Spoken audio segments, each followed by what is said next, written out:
This is video number 49 and next topic is electrochemical series of metals.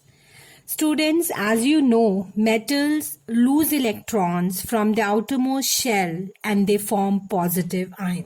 For example, potassium, it loses electron to give us K positive and it becomes stable because potassium in the neutral state has electronic configuration 2881.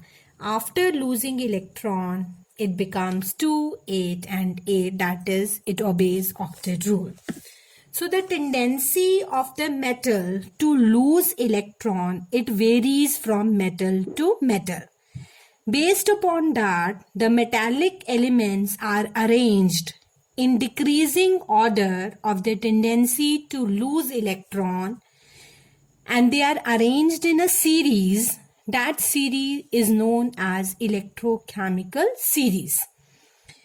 The atom which loses electron, they are present at the top of the electrochemical series, and the metals which gains electrons, they are present at the bottom of electrochemical series. Now, various points about electrochemical series. First one, the metal which is higher in the series displaces the one with the lower position. As students, you have done in the activity series, same way, the metals which are higher in the electrochemical series displaces the one with the lower position. For example, iron, when combined with copper sulfate, as iron is above copper, it can displace copper from copper sulfate, resulting in FeSO4 and copper. Second point, metals which are below hydrogen cannot displace hydrogen from the acid, while those above it can. For example, potassium can react with water or acid, forming hydrogen gas. But silver cannot react with water or acid as it is present below hydrogen in the activity series. Third point, elements lower in the series gets discharged more easily at the cathode during electrolysis because their cations can easily gain electron. Now, what is the meaning of this third point? Suppose we have two elements or two ions in the electrolyte. Suppose it is K positive and Cu positive 2. Out of these two, Cu positive 2 occupies lower position in the electrochemical series. Therefore, Cu positive 2 will gain 2 electrons to change into neutral metal atom copper easily than potassium to gain 1 electron to give us neutral potassium. The reason is the one which is lower can gain electron easily but loses electron with great difficulty. Now, fourth point, metal atom which forms their ions most easily will accept the electron back to form the atom with great difficulty.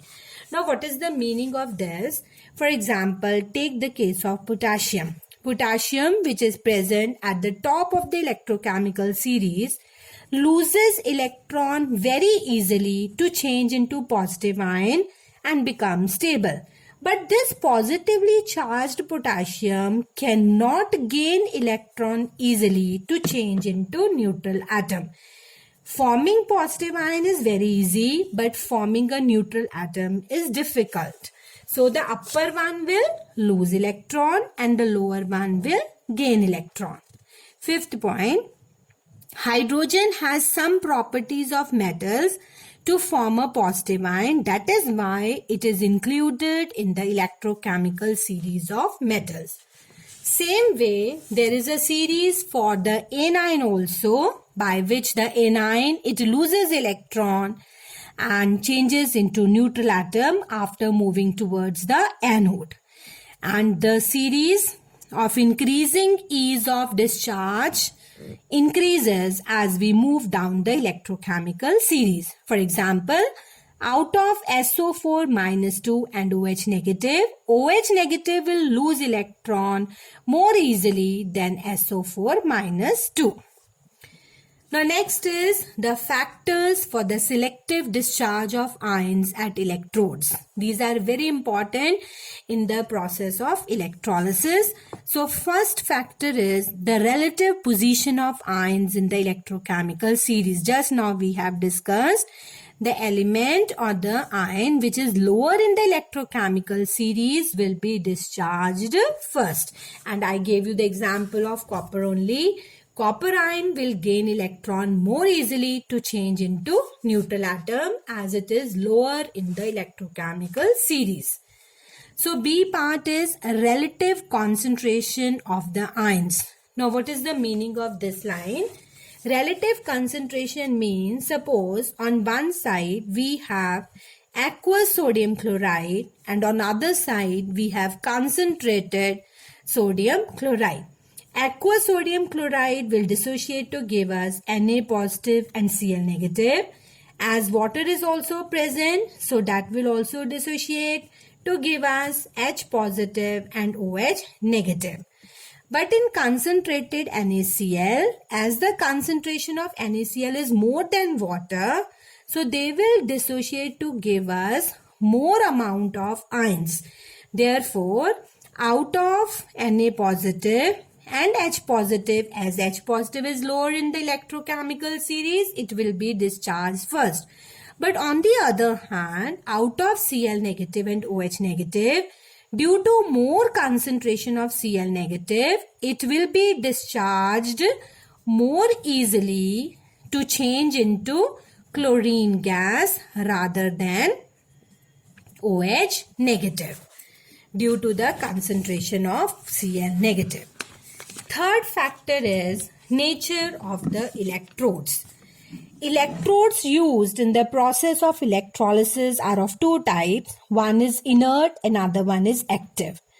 Inert means which do not participate in the process of electrolysis, and active means which participate in the process of electrolysis.